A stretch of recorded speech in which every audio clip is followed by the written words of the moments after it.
Sabe, a gente cresce ouvindo que justiça é coisa do Estado, né?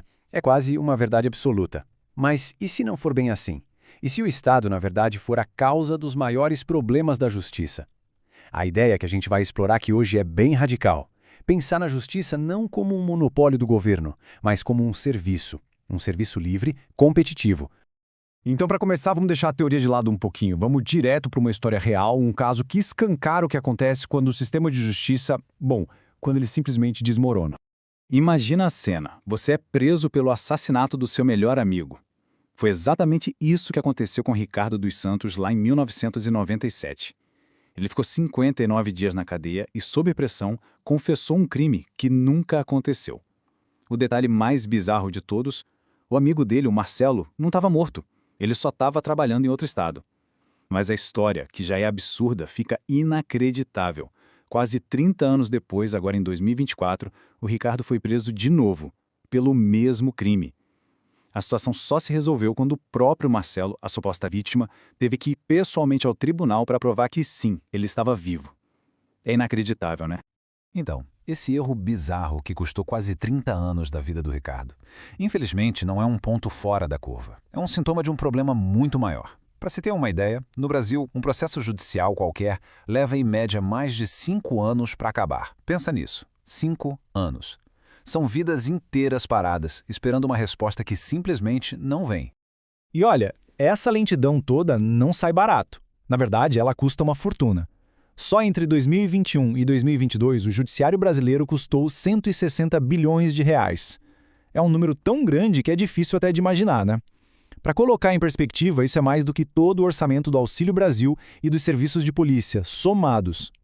E o problema não é só que o gasto é alto, ele é completamente desproporcional. Se a gente comparar o Brasil com outros 53 países, o nosso judiciário é, proporcionalmente ao PIB, o mais caro do mundo. Pensa bem, a gente gasta 1,6% de toda a nossa riqueza com ele. A média internacional é de 0,37%. A diferença é gritante.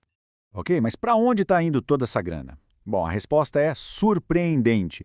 82% de tudo isso vai para pagar salários e outras remunerações. E aí entram, claro, os famosos penduricalhos, aqueles auxílios que fazem os salários de muitos magistrados irem muito além do teto constitucional. Então, o X da questão não é só o custo em si, mas para onde o dinheiro está indo.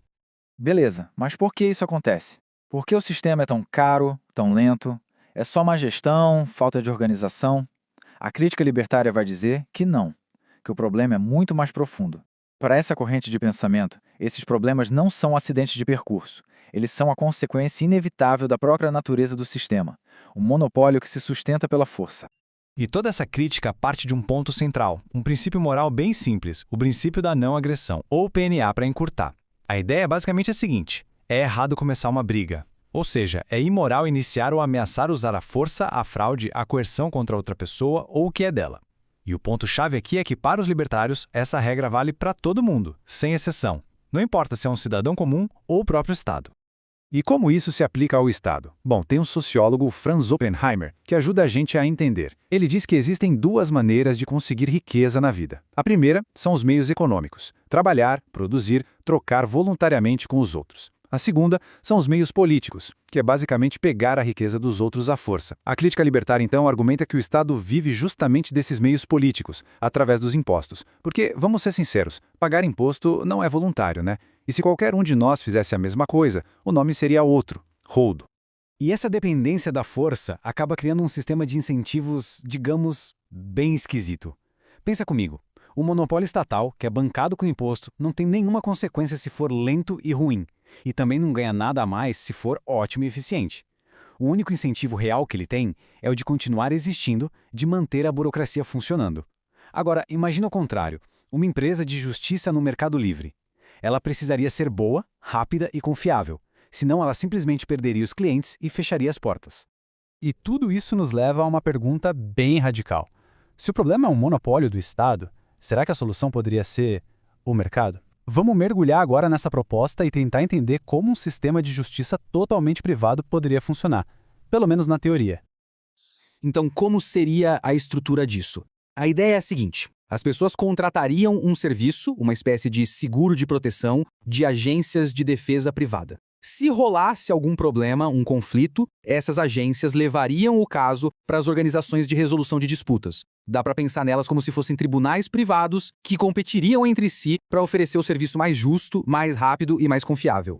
Certo, mas vamos para a prática. Imagina que duas pessoas têm uma briga. As agências de defesa de cada uma delas entram em ação e escolhem um tribunal privado, uma OAD, que seja de confiança mútua. Essa OAD faz o julgamento. Mas aí vem a pergunta de $1 milhão. E para fazer cumprir a decisão, se não tem polícia do Estado? A resposta estaria na reputação. Se uma pessoa se recusasse a obedecer a sentença, a sua própria agência de defesa a largaria na mão. Ela seria basicamente cancelada por todo o sistema, boicotada, se tornando uma pária econômica. Ninguém mais faria negócios com ela. E olha, essa ideia pode parecer maluca, mas não é só viagem teórica. A história mesmo nos dá alguns exemplos. O mais famoso é a chamada Lex Mercatoria, a lei dos mercadores. Lá na Europa medieval, os comerciantes criaram um sistema de leis super sofisticado para regular o comércio entre países. E tudo isso funcionava sem nenhum rei, sem nenhum estado mandando. A base de tudo era a reputação e a necessidade de continuar fazendo negócios. Mas é claro que um modelo desses não ia passar sem críticas, né? E são críticas bem pesadas. Vamos dar uma olhada agora nas principais objeções, os principais problemas que os críticos apontam nessa ideia de justiça de mercado. E a crítica principal, o coração da coisa, pode ser resumida numa frase do filósofo Luiz Felipe Pondé. O grande receio é exatamente este, que a justiça privada viraria, no fim das contas, uma ferramenta na mão dos ricos e poderosos. Que ela criaria uma justiça só para um grupo. Então vamos analisar os 3 principais argumentos contrários. Primeiro, mas essa justiça seria só para os ricos. A resposta libertária para isso é que a reputação seria tudo. Uma agência que só favorecesse os ricos perderia a credibilidade e, com o tempo, todos os clientes. Faliria. Segunda crítica. E se as agências formassem um cartel para controlar tudo? A resposta aqui é que o incentivo para furar o cartel e ganhar mercado oferecendo um serviço melhor seria sempre muito grande. E por fim, e os pobres? Como ficariam? A teoria diz que a competição forçaria os preços para baixo, criando modelos tipo seguro, mais acessíveis, e que a caridade privada seria muito mais eficiente para ajudar quem precisa, já que não haveria mais a carga gigante de impostos. Bom, então depois de olhar para as falhas gigantescas do nosso sistema atual, para essa teoria alternativa e para o debate quente que ela gera, a gente fica com uma pergunta que vai lá no fundo, na própria essência do que é justiça.